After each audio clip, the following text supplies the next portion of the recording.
Pertanyaan ini cukup menggelitik, tetapi penting menemukan jawaban yang tepat.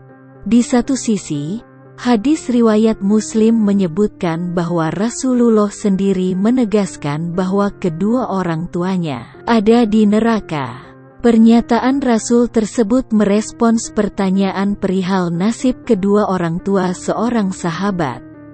Sesungguhnya, kedua orang tuamu dan orang tuaku ada di neraka, sabda Rasul. Tetapi, di sisi lain ada satu fakta bahwa kedua orang tua Nabi hidup pada masa kevakuman seorang Nabi dan Rasul. Pasca meninggalnya Nabi Isa, belum ada lagi sosok Rasul yang diutus untuk berdakwah. Karena itu, mereka yang berada pada periode kekosongan risalah itu dinyatakan selamat dan tidak mendapat siksa. Dan kami tidak akan mengazab sebelum kami mengutus seorang Rasul. Quran Surat Al-Isra, ayat 15. Lalu, bagaimana penjelasan selebihnya? Mari kita simak bersama-sama penjelasan Teteh Iim.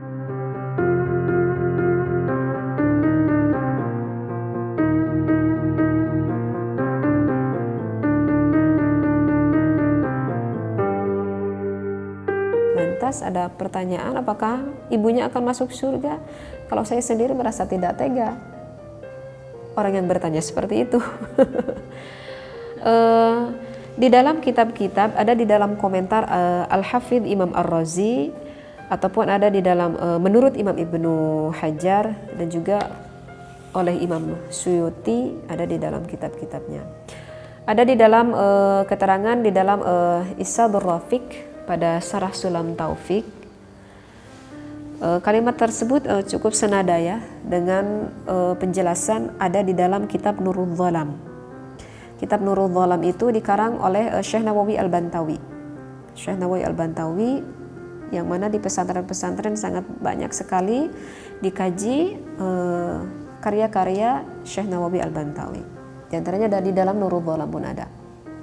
Menurut kitab-kitab tersebut, apakah orang tua Rasulullah masuk surga?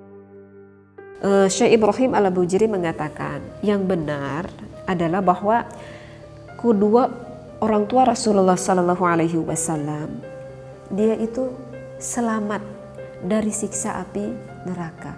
Berarti artinya akan dimasukkan ke dalam surganya Allah. Masa ibu bapaknya Rasulullah masuk ke dalam neraka?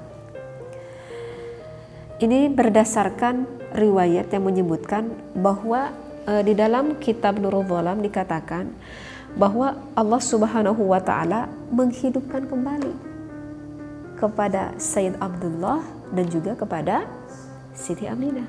Jadi pada suatu waktu ketika Rasulullah sudah menjadi Rasul, maka Allah menghidupkan kembali ibunya dan ayahnya Rasulullah. Innallaha ala kulli syai'in qadir. Tidak ada hal yang mustahil yang tidak mampu bagi Allah. Cukup mudah bagi Allah untuk menghidupkan ibunya dan siapa? Bapaknya Rasulullah. Jadi Rasulullah berdoa kepada Allah, ya Allah, tolong ibu saya agar berada di dalam agama yang diridhoi oleh Allah. Maka Allah memberikan anugerah kepada Nabi Muhammad, kemudian menghidupkan kembali kepada orang tuanya. Lantas ibu bapaknya beriman kepada Nabi Muhammad, kemudian mematikannya kembali.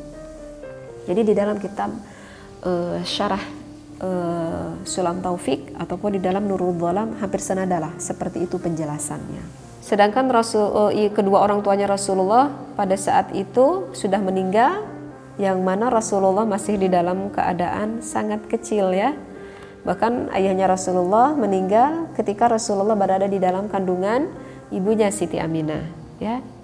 Dan ibunya juga meninggal di dalam keadaan Rasulullah masih kecil. Jadi sangat jauh sekali ketika Rasulullah diangkat menjadi seorang Rasul pada umur 25 tahun begitu ya. Jika seperti demikian, apakah benar orang tua Rasulullah hidup di zaman fatroh? Tolong dijelaskan seperti apa zaman tersebut, Teh.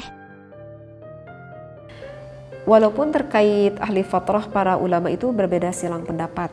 Pada kelompok pertama mengatakan bahwa kehadiran Rasul yang mana saja sekalipun Nabi Adam alaihi salam yang jauh sekali dari Nabi Adam kepada kaum masyarakat musyrik Mekah, maka itu sudah cukuplah dakwah pada saat itu.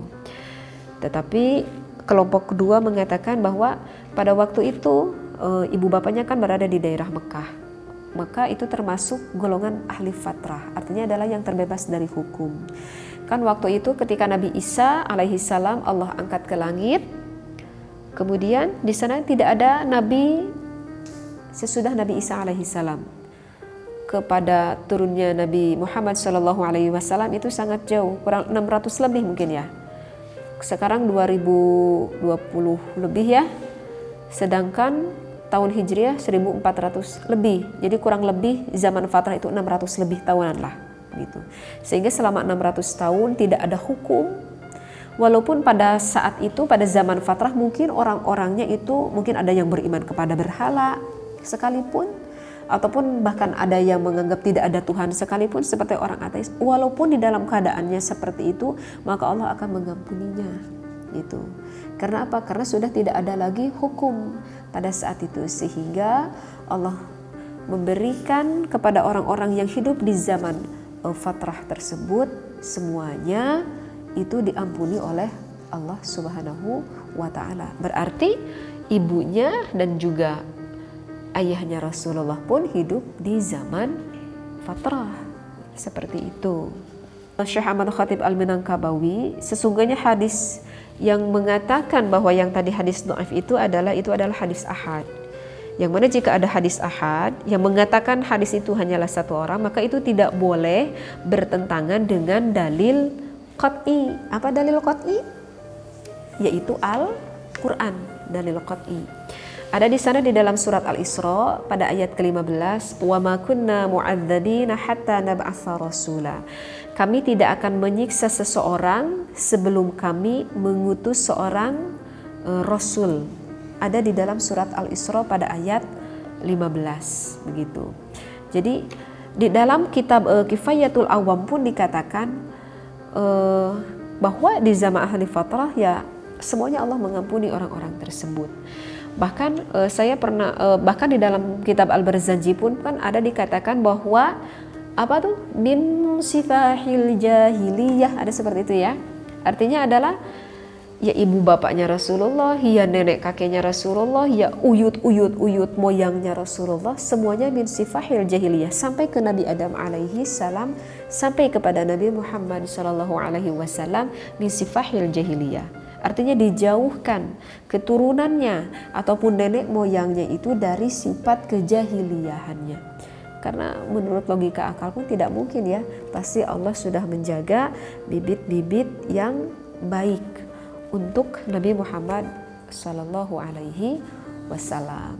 Apakah kita harus mengatakan kepada orang lain, oh iyalah, orang lain harus tahu akan hukum ini, bahwa ibu dan bapaknya Nabi Muhammad SAW, banyak ulama sekali yang berpendapat bahwa beliau itu akan masuk ke dalam syurganya Allah. Mungkin paham ya?